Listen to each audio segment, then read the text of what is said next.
Employees ఇష్యూకి వస్తే ఈరోజు PRC సంగతి ఏమైందండి, డిఎస్ సంగతి ఏమైంది?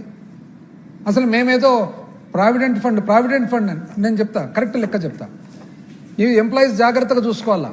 ఎందుకంటే మీరు చదువుకున్న వాళ్ళు, మీకు సబ్జెక్ట్ తెలిసిన వాళ్ళు, పాపం ఒక సామాన్య రైతు సామాన్య కార్మికుడికి తెలిసొచ్చు తెలియకపోవచ్చు, మీరు చూడాలా. ఇటు చూడండి, రాష్ట్రము విభజన జరిగినప్పుడు మొత్తం public account liabilities. Public account అంటే ఏమి? ప్రావిడెంట్ ఫండ్ కానీ, మీరు స్మాల్ సేవింగ్స్ అంటే మీరు ఏదైతే పొదుపు చేసుకుంటారో పొదుపు కానీ, small savings, provident fund, deposits, ఈ మూడు కలిపి పబ్లిక్ అకౌంట్ అవుతుంది. అంటే మేజర్గా దీంట్లో మీ డబ్బులు ఉంటాయి, ఎంప్లాయీస్ డబ్బులు. మీ డబ్బులు రాష్ట్ర ఖజానాలో పడతాయి. రాష్ట్ర ఖజానా దాన్ని దేనికో దానికి వాడుకుంటుంటారు, మళ్ళీ మీకు వాపసు ఇస్తుంటారు. అయితే ఆ డబ్బులు మీవి. అప్పుడు ఏదో ప్రావిడెంట్ ఫండ్ వాడినారు అని ఎలక్షన్ ముందర చెప్పినారు కదా, ఇది వాస్తవం చెప్తాడు. రాష్ట్రం విభజన జరిగినప్పుడు 37 మార్చి 2014 నాటికి ఎంత ఉన్నింది పబ్లిక్ అకౌంట్లో? 32,997 కోట్లు.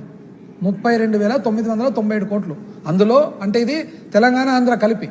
అందులో ఆంధ్ర భాగం వచ్చేసి 19,138 కోట్లు.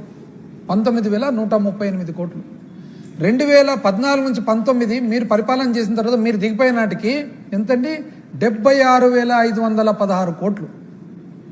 76,516 కోట్లు. అంటే మీరు 19,138 కోట్లు ఎంప్లాయీస్ డబ్బులను కాస్త 76,516 కోట్ల వరకు వాడుకున్నారు. అంటే ఎంత వాడుకున్నట్లు? మీరు 57,378 కోట్లు మీరు వాడుకున్నారు.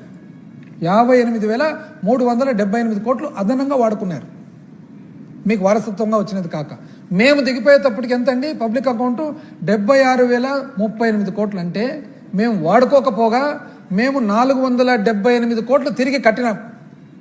మీరు 57,378 కోట్లు మీరు వాడుకుంటారు, మేము 478 కోట్లు తిరిగి కట్టినాం. ఎంప్లాయీస్ మా మీద దున్మెత్తిపోతుంది. ఏం చెప్పాలి? మీ సంస్థలు ఆ విధంగా హెల్ప్ చేసినాయి, మీకు అదృష్టవంతులు. అంతకంటే ఏం చెప్పగలుగుతాం?